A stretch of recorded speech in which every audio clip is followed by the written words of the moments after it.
speakers, and respected participants gathered here at the prestigious Bharat Mandapam, New Delhi. I, Shubham Tripathi, Assistant Director, MoSPI. And I, Vishwanath Kumar, Deputy Director, MoSPI. It's a pleasure to have you all with us today.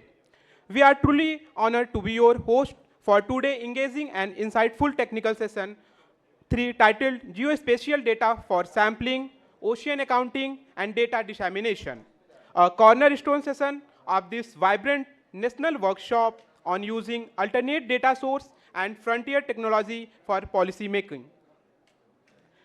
Now, to officially kick off this exciting session, I would like to invite the Dynamic Officer, Ms. Nilanjana Rai, Deputy Director General, ENSD, MoSPI, to share her introductory remark and set the tone for the day ahead. Good afternoon, everyone. As a coordinator of this session, it is my pleasure to welcome all of you to the technical session 3, which is titled as Using Alternate Data Sources and Frontier Technologies for Policymaking. This session is centered on a theme that lies in the intersection of innovation as well as evidence-based governance. In today's data-driven world, geospatial technologies are no longer a niche tool which is used only by the cartographers and scientists. Moreover, it is used, or it can be used for strengthening the statistical ecosystem of different NSOs. The integration of satellite imagery, GIS, and AI is transforming how we update aerial frame, how we make stratification of our first stage units, how we collect data from the ultimate stage units, and last but not the least, how we make our dissemination through very strong visualization using geospatial tools.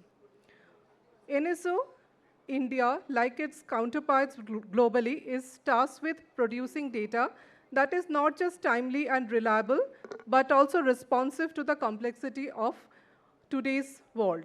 Geospatial data, when combined with frontier technologies such as AI, machine learning, and real-time dashboards, holds tremendous potential to meet that demand. So this session of geospatial is segmented into 4 parts. First segment, in segment 1, we will look at how geospatial tools are being used to build better urban frames, using satellite data to extract features like buildings, roads, stratifying our enumeration areas, and update sampling frames in a more dynamic and accurate manner. This is foundational in improving the design and representativeness of our surveys, especially in fast-changing urban environment. Segment 2 will explore how field operations can be made smarter, although data collection using geolocation-enabled devices have already been incorporated by NSO India. However, we will further learn about enhancement of the mobile apps, dashboards, and real-time geolocation tools for monitoring data collection. In segment 3, we will focus on the final step of the data lifecycle, that is dissemination, through visualization platform, geospatial storytelling, AI-assisted tools, etc. Finally, in segment 4, we explore the increasingly important area of ocean accounting, which is dealt by our social statistics division. Oceans are critical to our climate, economy, and ecosystem, yet historically underrepresented in our economic as well as environmental data. With the help of satellite imagery and geospatial analytics, we can now monitor ocean health, coastal changes, marine resources, etc. And in this session, we will be including a real-world example case study from Tamil Nadu. Together, the 4 segments reflect the full spectrum of how geospatial technologies, from satellite to AI, can transform how we design, collect, and disseminate our statistics. I'm confident that today's presentations and discussions featuring experts from diverse domains, including satellite imaging, GIS, statistics, environmental science, and data analytics, will offer a 360-degree view of how geospatial technologies can be leveraged across the statistical value chain. I encourage participants to actively engage in today's discussion, ask questions, and consider how the lessons and innovation shared here can be adopted and scaled with our own system. Our two-day sessions is completely packed. Back-to-back presentations are there. So it is my request to all the presenters, the moderators, the discussants in the panels to adhere to the, strictly adhere to the time limit, please, so that we can do justice to all the speakers. Thank you very much. Now we can start with our actual technical session. And we are looking forward to a productive session. Thank you. Thank you, ma'am, for such inspiring words that have set the perfect foundation for today's session. Moving ahead with the session, the power of GIS in official statistics, an end-to-end solution by the expert from ISRI, Ms. Kate Hess. Ms. Kate Hess is a senior solution engineer at ISRI National Government Team in New York City with 5 years of experience supporting National Statistics Office worldwide. She specializes in using GIS, remote sensing, and GeoAI to modernize census operation and data analysis. Kate has also worked with NASA on climate change and ecosystem mission and support UN agency and conservation effort. So please come, ma'am. Thank you.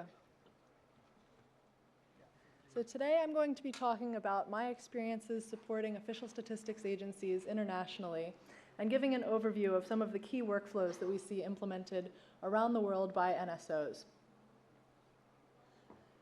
All of the factors that we see in our world can be sorted into a couple of key buckets, like social, economic, and environmental.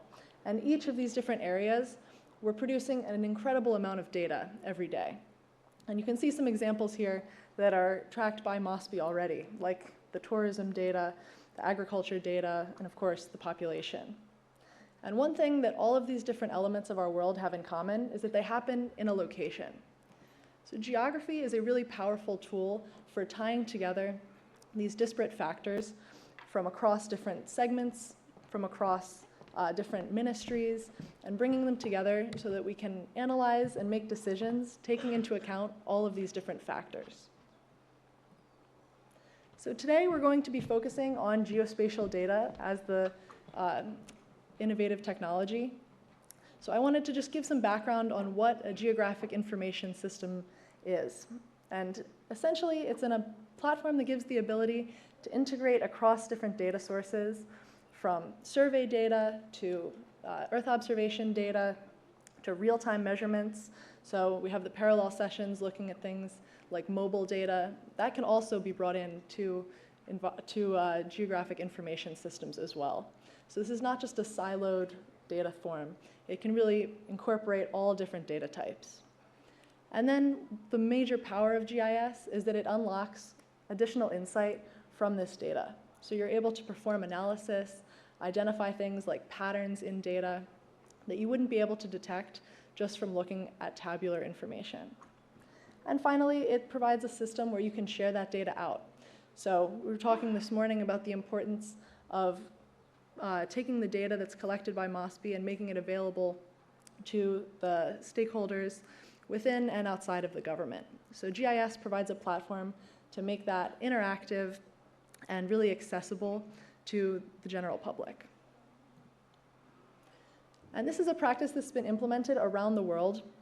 So these are just some of the organizations that we've worked with at Esri on implementing geographic information into their NSO's work. So joining really a global practice here of geospatial users. Now, I also wanted to talk about the statistical process model. So this is, of course, a overarching guidelines for collecting and designing surveys for statistical agencies. And this really fits hand in hand with the Global Statistical Geospatial Framework, which has been developed by the UN. So the key components here also come into a lot of what we were talking about this morning, making data usable and interoperable, tying things together with unique identifiers. In this case, we're looking at using a common geography. And in the rest of my presentation, I'll talk about the key workflows and how you can incorporate geographic information at all of these different stages of the process. So we have a few examples of the main components of the process where we can integrate geospatial information. On the administrative and data management side, we see lots of countries store their data in geodatabases. So we have some examples here from the US Census Bureau and Liberia, where they're using geographic information to plan their data collection, to identify boundaries, and redefine things like enumeration areas. We then see organizations use mapping for their actual statistical data, so creating different interactive data products that they're sharing out to the public where people can explore further and learn more about the information that's being produced by the NSO. And finally, we have analytics and the opportunities to share data out through open portals to, again, drive that public engagement. With a few examples here of screenshots from UN organizations, Oman, Lithuania, and a few more from the US Census Bureau. So you can see there's a huge number of different questions that can be answered using geographic information paired with that NSO data. So here is an overview of all of the different places where we're seeing GIS used in these NSO workflows. So everything from planning the process, creating efficient enumeration areas, doing response outreach, so driving as many people responding to surveys as possible, using information that we have about their locations. And then also optimizing the actual data collection itself. So using GIS for planning the routing of the data collection, for making sure that it's being carried out as efficiently as possible, and then monitoring that back in the office. So when people are submitting data, you can see it coming in on a map and make adjustments in real time if any areas are falling behind on the count. And then, of course, into those final stages of analyzing and sharing that data out for decision making. Now, I know that we have the whole AI session separately, but I wanted to highlight that there is a huge role for AI in GIS, and this is something that we're seeing NSOs around the world really starting to pick up. And at Esri, we tend to talk about AI in two different ways. So the first is geo-AI. So this is really the science of AI. This is things like doing spatial analysis, running regressions on your spatial data to do things like predictive analytics or extracting features from imagery. And then there's also the more ChatGPT side of AI, where we're bringing in new assistants that are going to help make GIS an experience that's more accessible to more people. So letting you interact with data and with these GIS tools using natural language to really reduce that barrier of entry to people who are just getting started using GIS. And over time, we've seen GIS alongside of statistics really innovating and evolving as new technologies are introduced. So it now goes from being that system of record, storing your geographic data, into providing you new insights, so the analysis that you can perform to identify things like spatial clusters, finding hotspots where there's high poverty or low literacy, and then feeding that into targeted apps and experiences. So building that spatial data and that statistical data into an application where you can guide people through the information that you're trying to relay from the map and from your analysis. And finally, sharing that out. So the idea of our whole session today, these technologies are to drive policy making. And we really want to emphasize that GIS is a platform that can really connect data to decision makers and make things as clear as possible for them to make their job easier and help us to all make data-driven decisions. So with that, I'm going to show a couple live examples of the different workflows that we're seeing around the world being implemented with GIS. And you can see I've organized it here across the different main workflows of the statistics process. So starting in planning, we've seen many statistics agencies start using Earth observations data as the first step of planning for a survey. So using models that are trained to identify different object types, you can extract buildings, you can extract roads, you can identify change. So for example, the US Census has made a lot of use of Earth observation data to identify where new apartment buildings or other new residential structures have been constructed so that they can then incorporate those into their plan as they're building enumeration areas and updating them from previous censuses, so they know where they're going to need to send enumerators.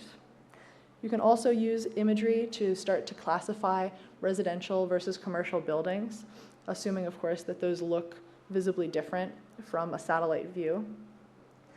And once you have your data at this building level, or even at a block or neighborhood level extracted from imagery, you're able to use that as a source of truth. So you can use those building points to optimize the routes for your enumerators, taking into account more information about the buildings like their height, the number of floors, and using that to make sure that each enumerator has a workload that's going to take roughly the same amount of time. You can store information on those building points. So we talked earlier today about having those unique IDs to tie information together. So building points or geographic points can be a source of that unique identifier, and it can be where you're saving data back across different surveys, so you can do comparative analysis across different surveys. So here you can see this building, we have the information that it's occupied and residential, so we can filter that for different surveys. We know how many building floors there are and how many households within that building. So with that information, you're then able to perform analysis to do things like identifying geographic patterns and monitoring the census progress, since you know how many buildings you need to survey and how many households. So I mentioned enumeration. The enumeration area planning is another area where we've seen huge uptake of geospatial techniques. So the ability to start with your building footprints or your block groups and sort them into balanced enumeration areas. So I'm showing a tool here where you're able to actually set constraints on how many buildings you want sorted into each enumeration area. You can also take into account barriers, so making sure that they nest within administrative boundaries and that people are avoiding things like busy roads, rivers, areas with high elevation can all be used as barriers for creating those enumeration areas. And this is something we're going to go more into along with the building footprint extraction in one of the other sessions this afternoon. So once you have your enumeration areas planned, you can also use geographic information and use maps in your actual data collection. So you're able to assign those enumeration areas or those buildings themselves to each of the enumerators, and they can then use maps to navigate to the locations where they've been assigned to collect data, as well as to track their progress over the course of the entire data collection period. So here you can see viewing assignments on the map and keeping track of the overall number of buildings left to survey with that additional information about how many units are in each building. And having dynamic survey functionality integrated with geospatial information means any information that you're collecting in the survey is automatically saved back to that single source of truth, that building point, that you can then carry across different surveys. And all of this works online or offline. Another benefit is that the device paradata is being collected. So we often see countries who are looking to verify that their enumerators are in the areas where they've been assigned. So you want to look at the device, the location of their device at the time they're doing the data collection to make sure that they're in the area that they've been assigned and to flag it for them if they've ended up outside of their assigned area, and then give them the directions to get back on track. While this in the field data collection is happening, there are geographic tools to track the progress and make sure that any issues that come up are able to be addressed immediately. As soon as the information is coming in, you can identify if an enumerator is falling behind on their assignments or if there are actually more buildings in an area than expected, so you can automatically reassign that work. And this is something that we've seen save enumeration or save NSOs a lot of money because they're able to more efficiently finish the enumeration process by making these adjustments as soon as they identify a problem, instead of having to wait for the end of the week or the end of the collection period to actually go in and make these adjustments.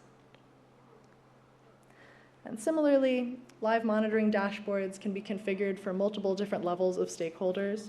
So there can be dashboards for the immediate supervisors, also dashboards for the heads of departments who just need a higher level of information. And all of these are synced in real time as data is submitted out in the field. once you have that geographic information component collected alongside of your data, you're able to then do all kinds of different spatial analysis. So some of the tools that we've seen a lot of the NSOs use are modeling spatial relationships, making predictions, identifying patterns. The example here is one from the US Census, where they were using the agriculture data that one of the US agencies collects, and then combining that with climate data. So again, the idea that you can bring data together from across different ministries when it has that shared geographic component. And the analysis that they did here was seeing where we're going to be able to grow corn in the future with climate change. And I know I'm coming up on time here, so I'll just jump to the end. I have a few examples here of different dissemination platforms and applications that have been built by NSOs from around the world, all incorporating that geographic aspect that you can see makes them a lot more enticing, a lot more of something that you would want to dive in and explore the data. And these are excellent tools to put into the hands of decision makers to really use the NSO's data as effectively as possible for real-world decisions. So with that, I'll pass it back to the moderators. I'm not sure if we're doing questions, but thank you all for your time.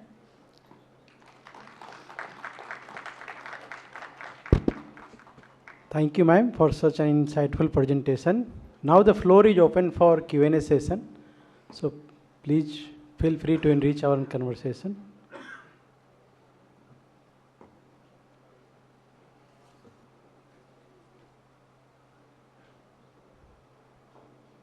All right. Thank you, ma'am. Thank you for your valuable time. Yeah.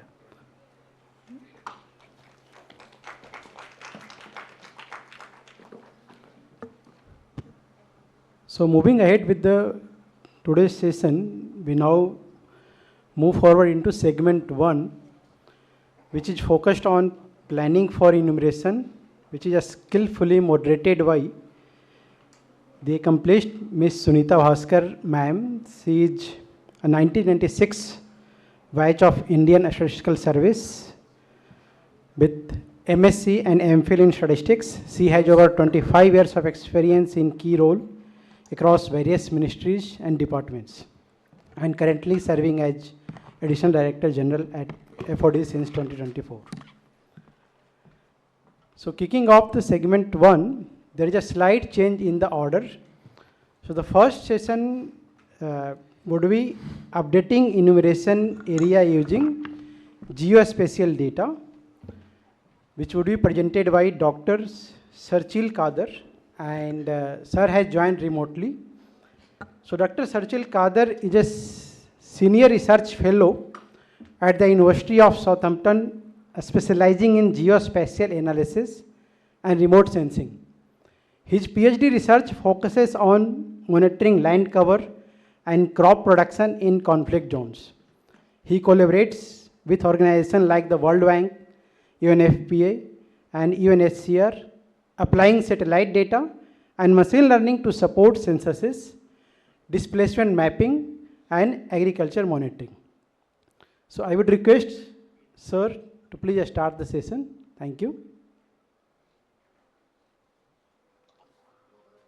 Thank you very much for having me. Good morning, good afternoon, everyone.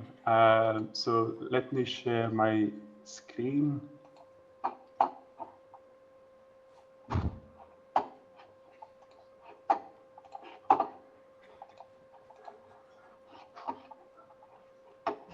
Can you see my screen? Yes, we can see. Awesome.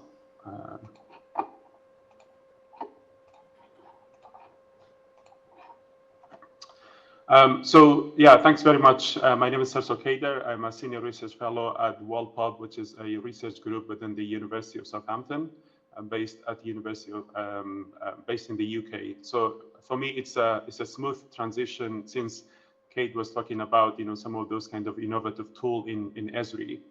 So it's my pleasure today to walk you through some of the work that we have been doing in developing innovative and efficient tool for the creation and updating of pre-census enumeration area and national sampling frame. I mean, we all understand the importance of the innovation, but I think innovations now is needed more than ever, because I mean, we all need data, as it basically is the foundation for our daily decision making. Majority of the data that we are using for decision making are either coming from census or national survey. And the fact is that it doesn't matter how much investment you are making in your data collection. If you don't have a up-to-date and representative sampling frame, then the policy making decision that you are deriving from the collected data that you have may subject to critical questions. The other challenge that we have globally now, there is a growing concern about the availability of the global funding to support 2030 round of census and ongoing household survey, raising questions about sustainability, coverage, and particularly in low and middle income countries. The other challenge that we're facing is that many national statistic offices continue relying on traditional methods, which are often resource intensive, time consuming, and subject to various operational challenges and data quality issues. So this limitation highlight the need for more innovative, efficient, and scalable approach. We all understand that, you know, when we talk about updating census enumeration area and national sampling frame, one of the key data sets for doing this is the population data. At WorldPop, when we work with the National Statistic Office around the world, when we work with them, we are facing different demographic data challenge. In some countries, we have population, but maybe they are available at the coarse resolution. In some countries, census has not been conducted for quite a long time, so the output are extremely outdated. We have situation, for example, like Afghanistan. They have done recently census, but the spatial coverage was not complete because of the security challenges. And of course, we have situations where we may have population, but they may not be accurate or missing key population data set. So before dive into the national sampling frame, I would like to just briefly walk you through some of those kind of methods that we're using to update the population data set at the granular level that could be used for updating census enumeration area and national sampling frame. So at WorldPop, we're generally relying on two major kind of strategy for creating a granular or graded population output. One is the top-down approach. So with this approach, if you are in a country, we have subnational population total from census or projection, and you trust that subnational total. So we use machine learning in combination with derivative data set from satellite imagery to disaggregate this total population into a grid format, 100 meter by 100 meter. In the second situation, we may have countries that they don't trust their population projection, and also they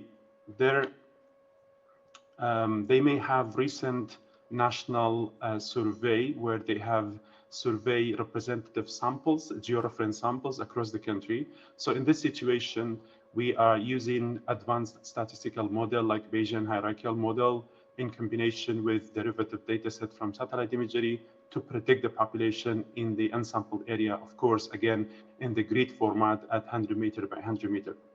So once we have examples of the data that we have produced for the gridded population data set using the top-down, we currently have the global gridded population data set from 2000 to 2030.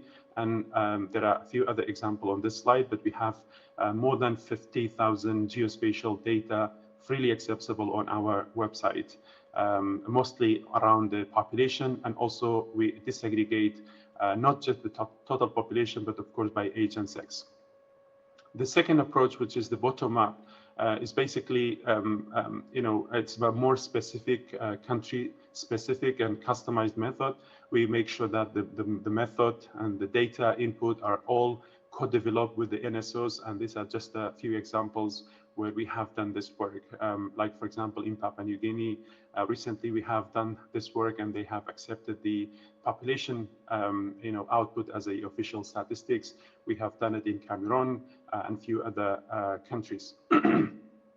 So once we have the updated population at the granular level that could be used for the updating of the national sampling frame, then we can think about the existing kind of digitized national sampling frame that could be used.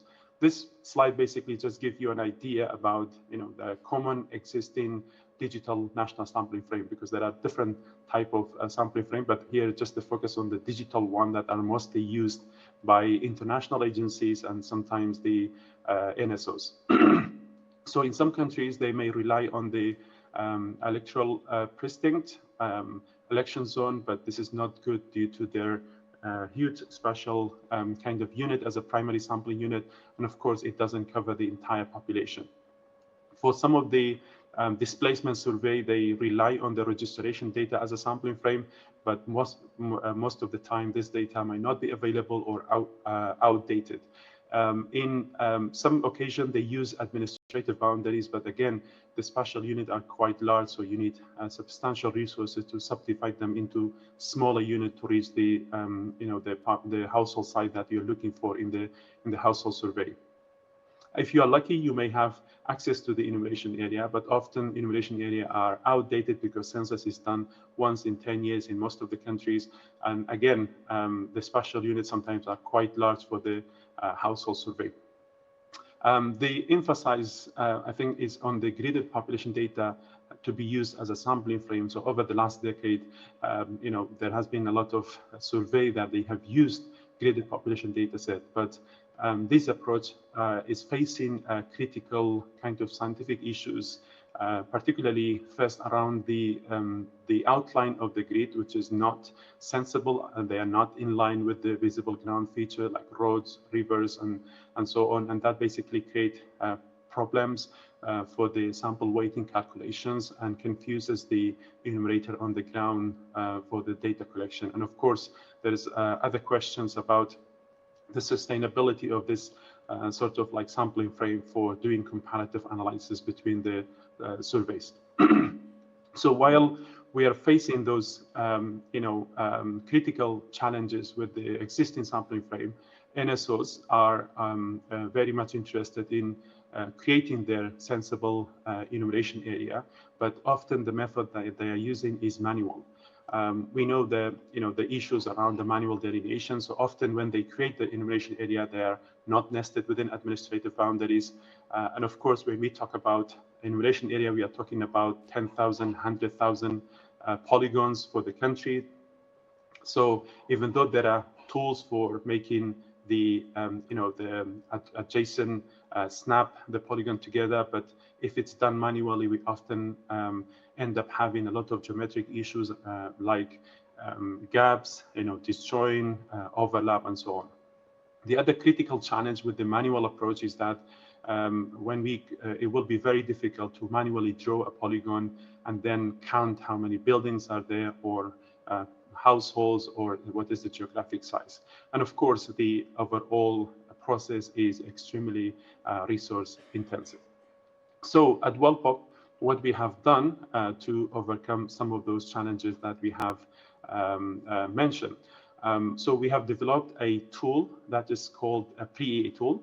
The tool is inspired by the field of image processing using image segmentation techniques, using like algorithm like waterfall algorithm.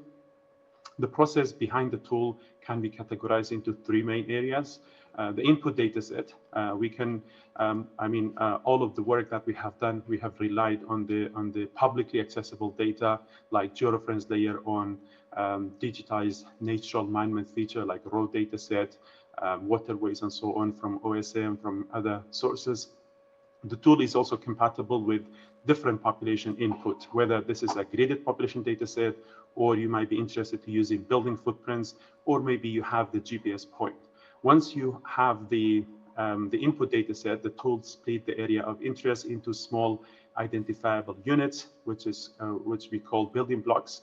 And then the user has the opportunity to define different parameters, like including hard constraint, such as population maximum minimum, area maximum minimum, uncrossable border, such as like a major river, a major road, and administrative boundaries.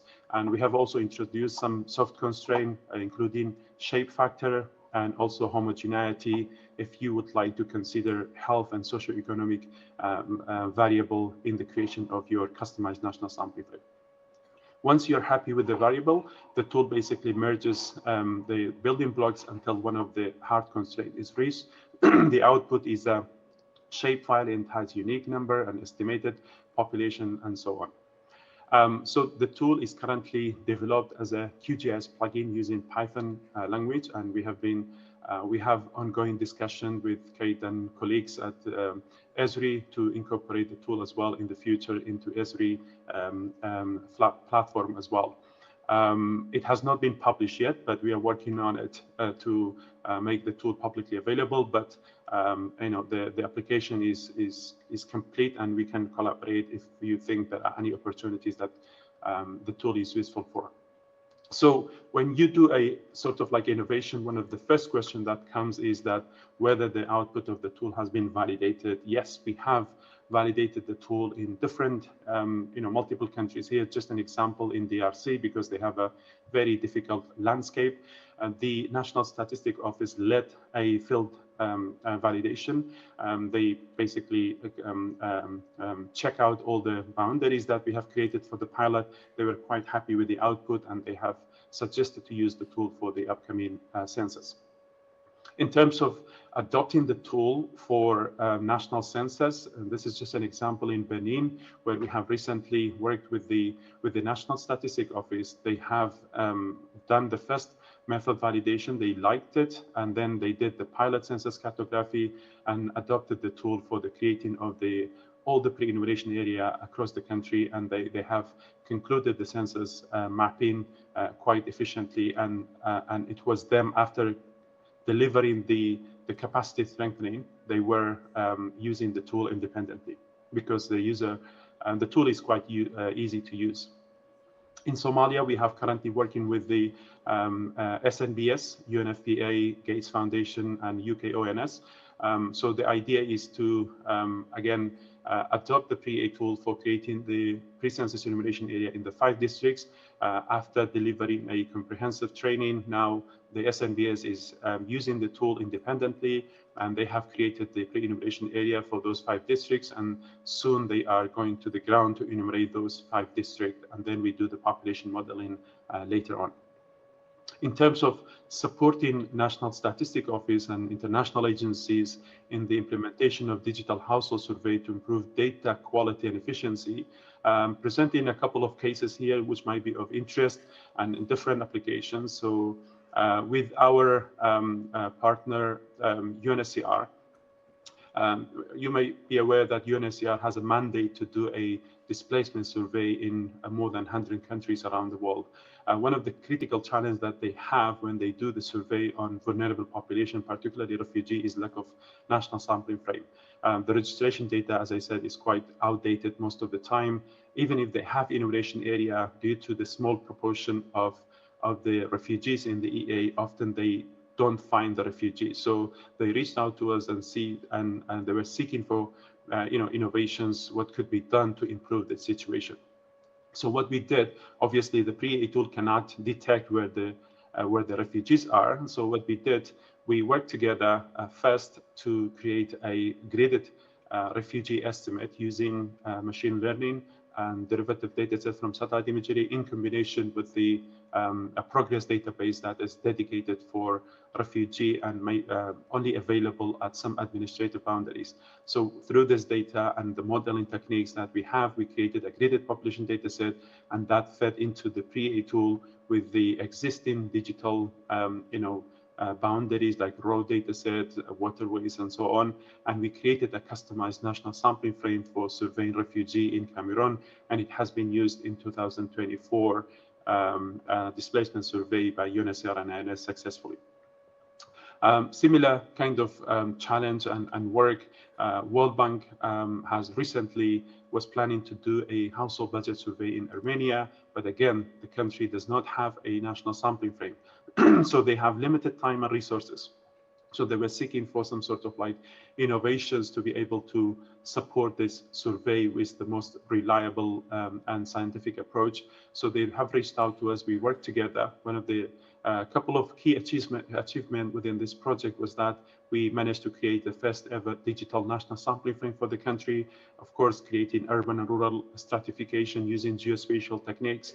And the other highlight was that we managed to finish the work and finalize the sampling frame, including some of the feedback that we got on the ground in less than 3 months with a small team.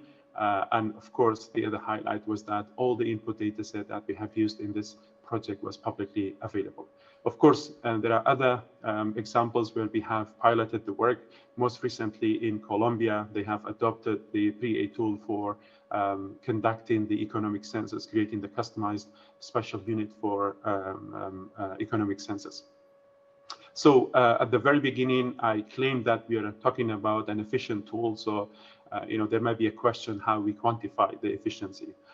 So this is just an example in Burkina Faso. Burkina Faso has done their census recently, not too long ago, but unfortunately it was not digitized. So once they have done the census, they were quite interested to digitize their census output. So a team of 8 cartographers, after receiving a training, they have created the pre-enumeration area for one commune boundary, which is called Uaga.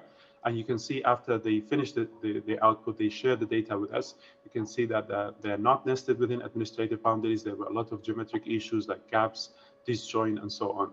So imagine how much time and resources will be needed to create the output for the entire country. However, with the automatic approach that we have, once the input data set was ready, it took us around 30 minutes to create the output for the same administrative boundaries and around 10 hours for the entire country. Worth noting that the reason that we are calling pre-enumeration area is just to not make any confusion with the actual EAs that are coming from census. That is one reason. The second reason is that this is the quality of the output is relying on the quality of the input data set. Based on our experience in those countries, we basically confirm that we can reduce the labor involvement up to 80 to 85%. So only 10 to 20% of the output may require some manual achievement, which I think a huge achievement that could basically improve the census mapping and household survey in the future. So just to conclude about the application of the tool, if you are in a country and you don't have any national sampling frame and you would like to use a sensible sampling unit or enumeration area and you want to create from scratch, you can use the PREA tool.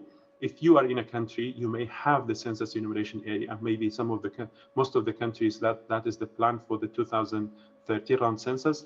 But due to demographic change, they need to update their enumeration area, but keep their old boundaries as they are. So you can use the PREA tool. If you are planning to do a specific socioeconomic survey, then you can use the PREA tool for creating a customized national sampling frame. Regardless of the survey and and census, this PREA tool could be useful for the decision maker. So if you are a decision maker that you want to create a customized special unit for intervention around health, climate change, biodiversity, you can use the PREA tool. So just the final slide, I have actually received an email yesterday while I was preparing this presentation. There's an international seed funding at the University of Southampton, and this year is dedicated to for basically a partnership in India. So I thought this will be a great opportunity. It's a very small scale kind of funding for project aimed at developing early stage bilateral or multilateral research initiative in collaboration with Indian partner. A key focus of this call will be on interdisciplinary. So if you are interested, there's no need for a proposal. We just need basically the contact of the partners. So the deadline is the 16th of June. So if you think that any of the work that I have presented, or in general the work that we do at WorldPop could be useful to do some collaboration in India, I think this will be a good opportunity. We can start from here and then expand it later on for the work to do. And one of the key kind of success of our project is actually our intensive training, that we are always working with the NSOs closely, and we make sure that we build their capacity, and they can understand the tool and the data set that we're producing, and they feel the ownership, and they use the tool independently.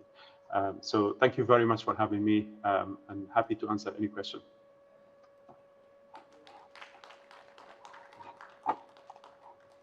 Please feel free to ask for any query.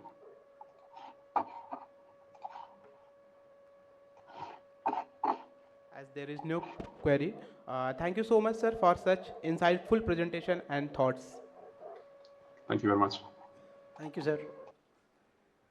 So we have with us Dr. Saurabh Garg, Secretary MoSPI. We welcome you, sir, for this session. So moving ahead with the session, I would like to invite Ms. Nilanjana Roy, Madam, DDG NSD, for sharing her valuable thoughts about the topic, context and status on use of satellite and geospatial data for urban frames. Please, ma'am. Thank you.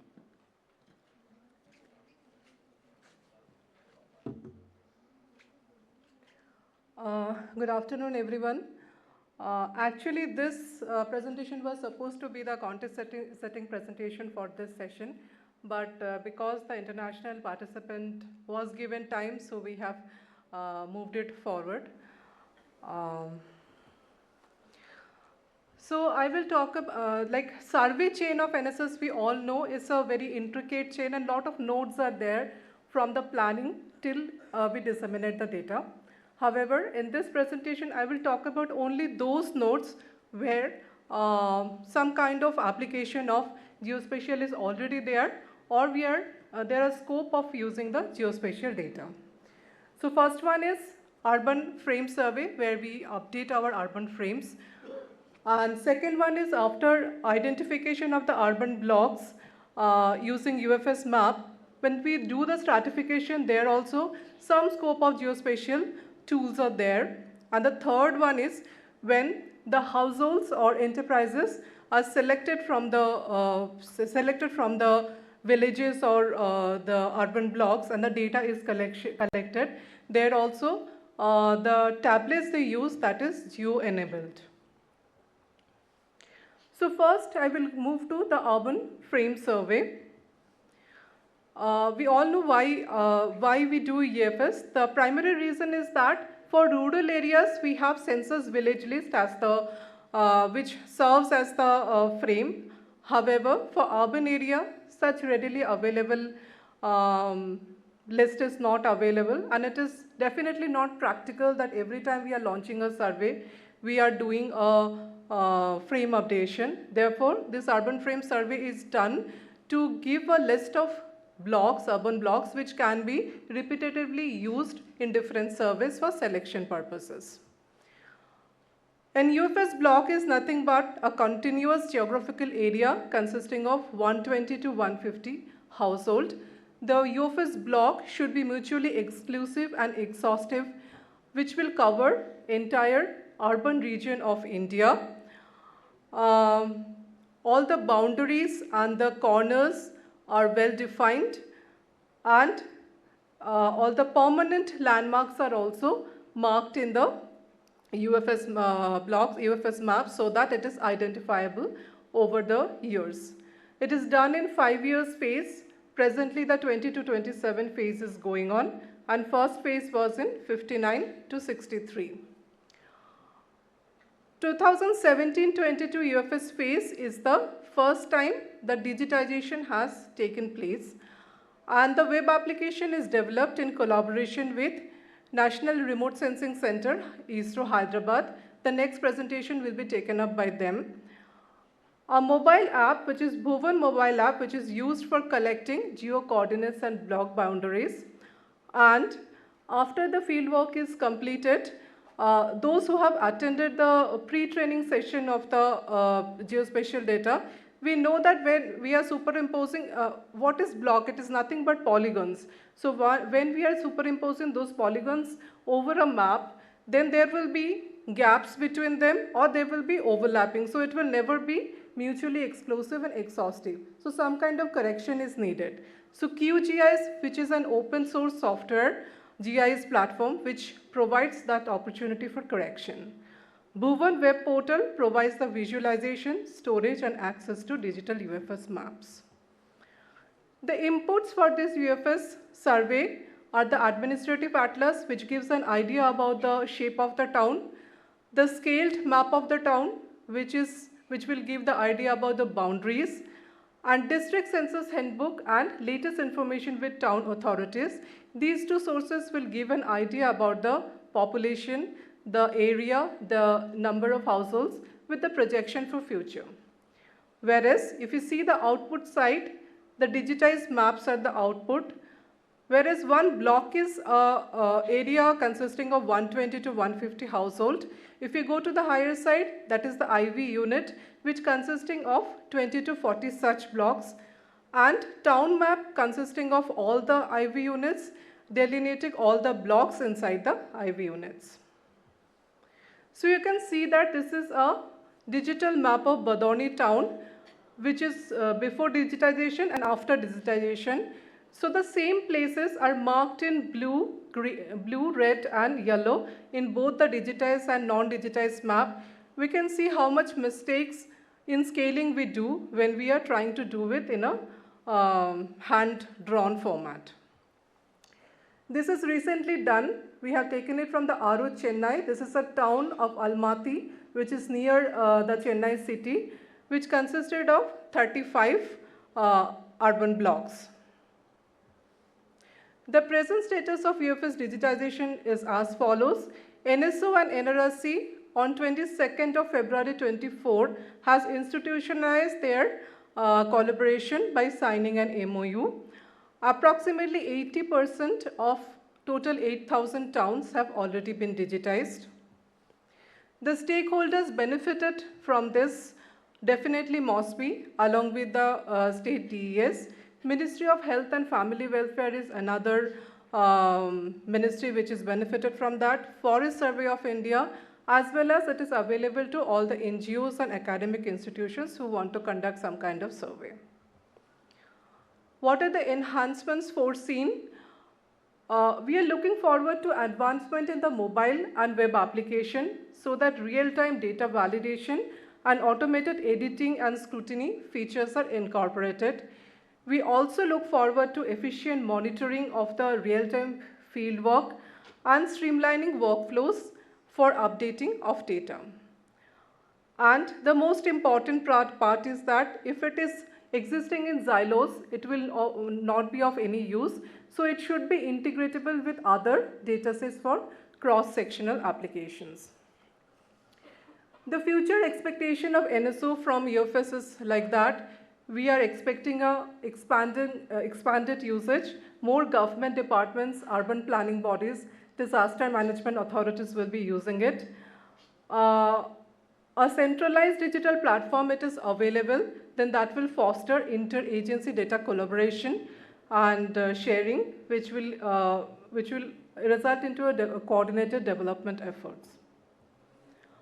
Now I will go to the next note of the survey chain where geospatial insights can be used, which is stratification. So within a district, in an urban area, all the million plus bigger towns are a separate stratum and other urban areas are one stratum. And when we are going to rural areas, all rural areas within a district are one rural stratum. I'm not going into the detail of it, just overall this is the way stratification is done. But NSS doesn't stop at stratification. They further go into substratification also. So each of the strata are once again bifurcated into different substratas. And after that, the samples are drawn from that. So the auxiliary information in rural area used for that are number of establishment, number of workers, type of establishment, where in urban area we are using whether the UFS block is identified as bazaar area, industrial area, etc. But this kind of information, either it depends on the human judgment or it depends on the very old data. Therefore, here if we can apply the geospatial data, which will be updated on almost on real-time basis, which will give rise to a very efficient stratification, and as a result the sampling scheme also will be more robust. The last note I have reached, which is after drawing the samples, now the data collection, now the primary workers will go to the field and they will be collecting data. So they will be collecting data using computer assisted personal interviewing, which is CAPI, and which is in a handheld device which is geo enabled. And when this collected data is synced with the cloud and downloaded by the survey practitioners for further processing, the geo tags will be enabled, will be part of the data itself. So that data, if superimposed on the digitized UFS maps, then we will be able to do better tracking. It will be improving the transparency and quality of the data. So that is all for setting the context and expectation from this geospatial session from the NSS side. Thank you. Thank you so much, ma'am, for sharing your valuable thoughts and about detailed presentation about urban frame survey. So proceeding ahead with the session, I would like to invite Sri P. Sampath Kumar, scientist, USAG, National Remote Sensing Center, ISRO. He will talk about building the foundation for accurate data collection, methods, workflow, data availability, quality, accessing, sharing, and use. So welcome you, sir. Please, thank you.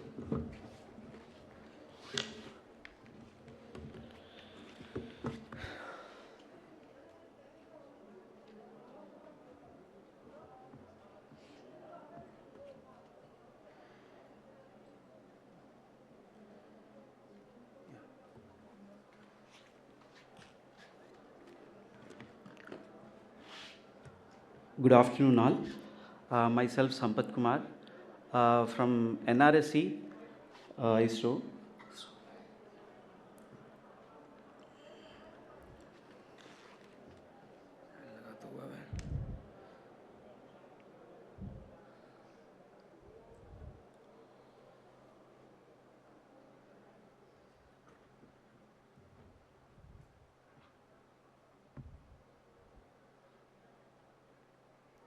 Yeah, with the so I'll not waste much time because it's been quite late. So yeah, the topic today is building the foundation for accurate data collection, methods, workflows, data availability, quality, accessing, sharing, and use. So this is the subsequent to the madam's presentation, where madam has explained the components which involve in urban frame survey and how NRSC has implemented this task in the first phase, and the second phase is getting continued.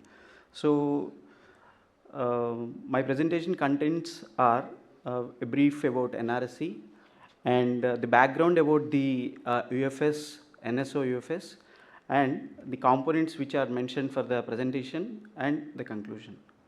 So National Remote Sensing Center, as most of you are aware of, is mandated with data reception from for remote sensing satellite data, data processing, aerial services.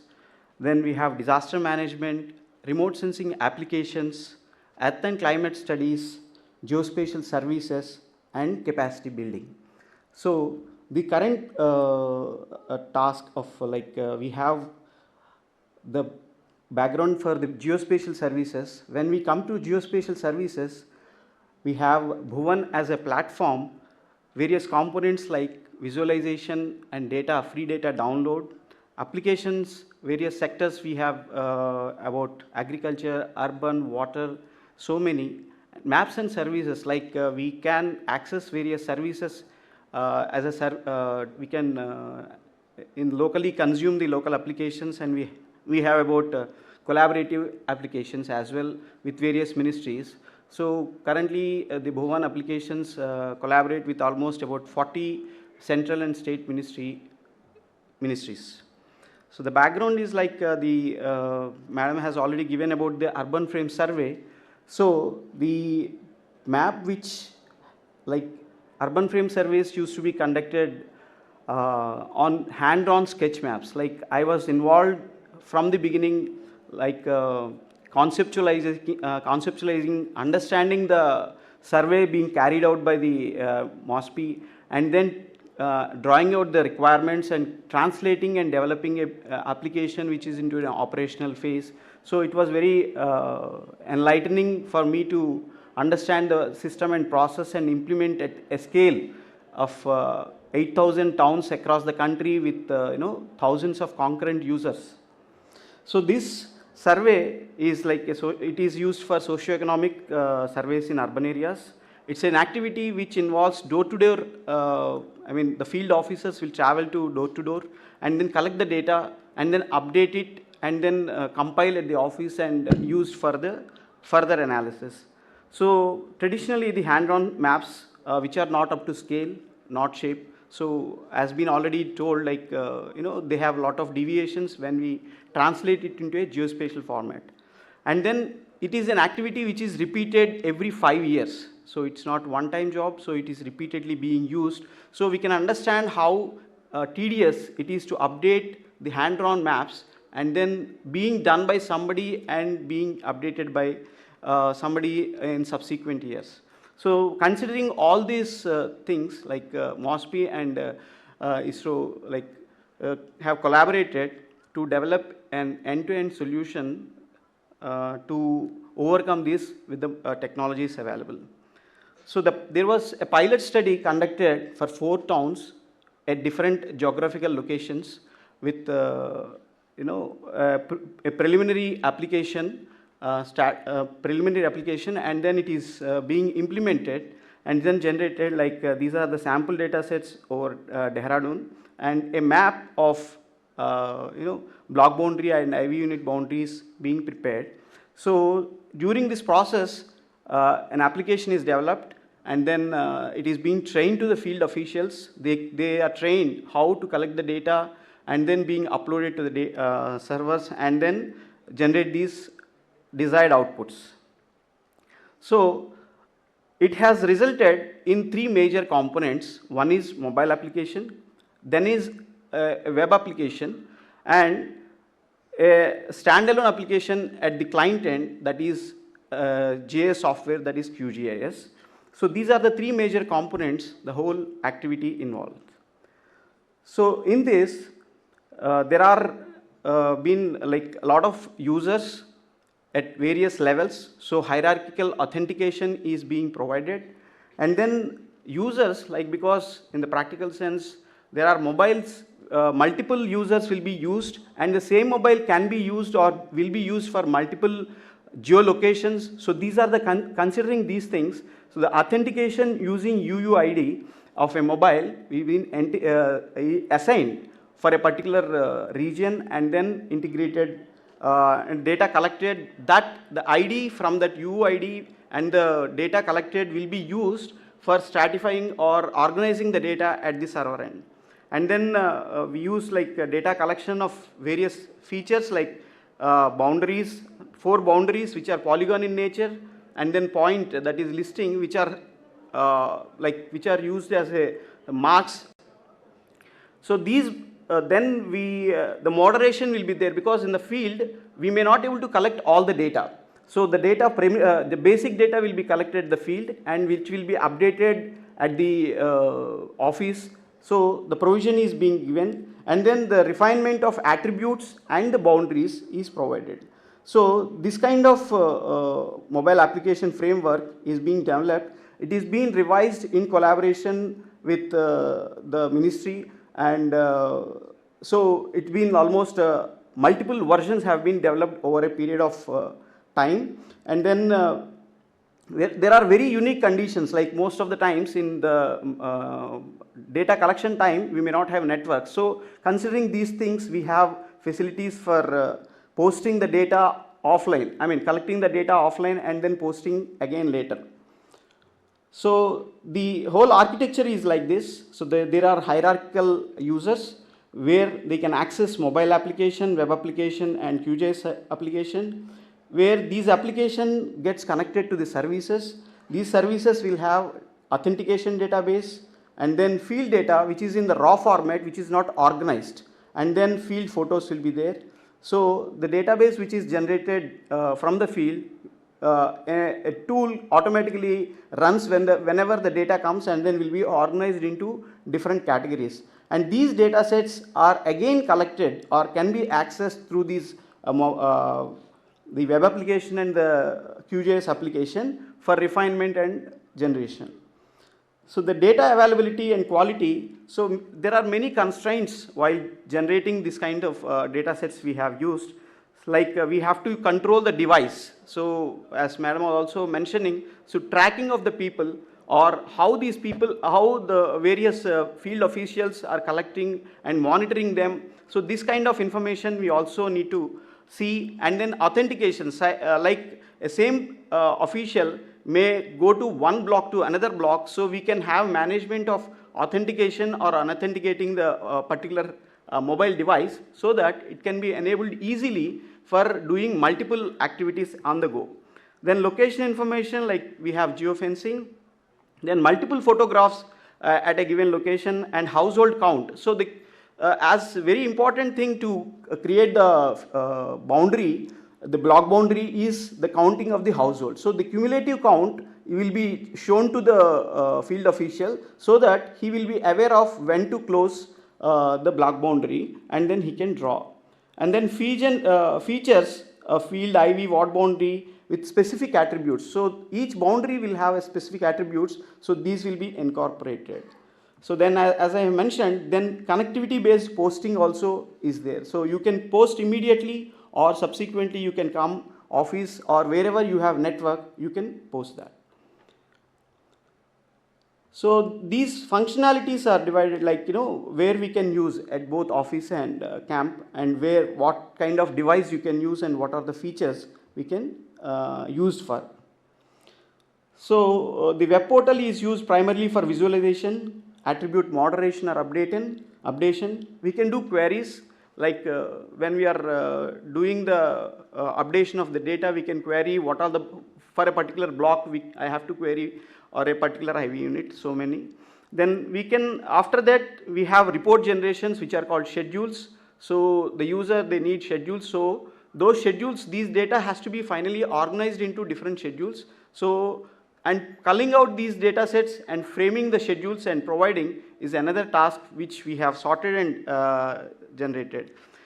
Apart from web portal, we have requirement, because the boundaries generated on the field may not be of shape, proper boundaries, and which will have GIS standard issues like topological issues, etc.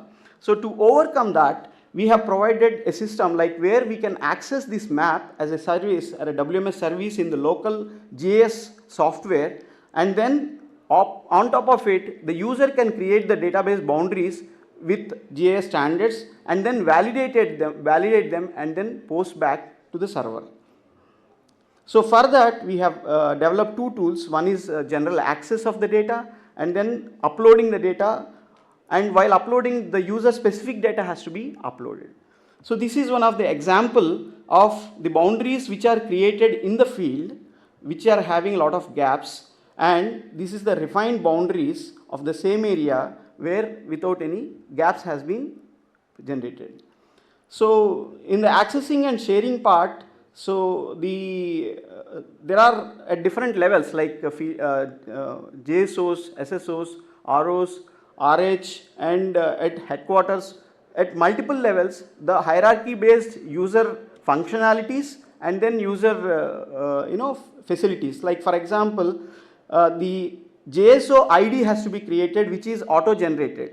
So if the JSO auto-generated, and we can link a particular device to it, and we can authenticate or unauthenticate so that that can be functionally implemented. So these are the features of boundaries, block boundaries. You can identify probably here the dark black lines.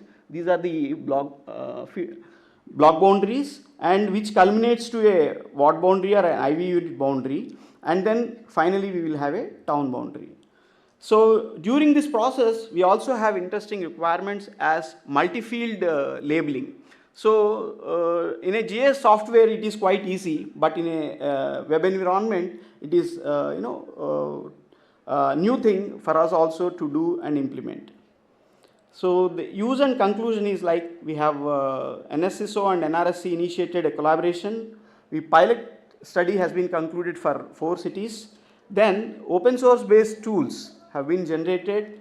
Then the guidelines for operating topologically compliant datasets has been generated at the field level. And during this process, there was a handholding like for us to learn how the features to be implemented, and the same training to the officers in the ministry are given so that they are able to competent enough to understand the technology and update and integrate back and utilize for their services.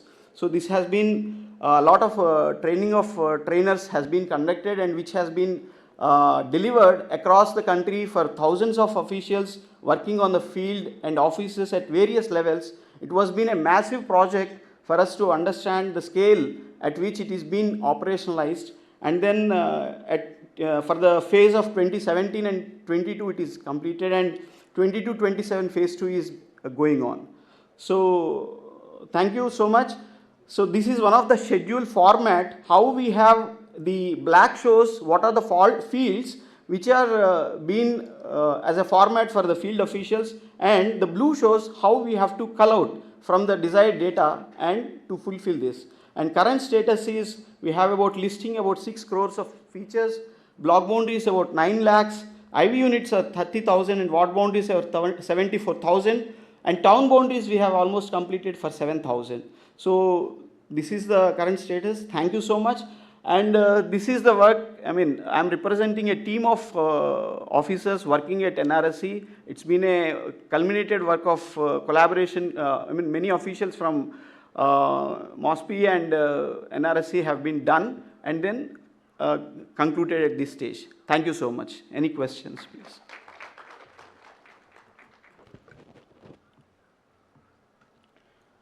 As there is no question, thank you so much, sir, for such insightful thoughts and session.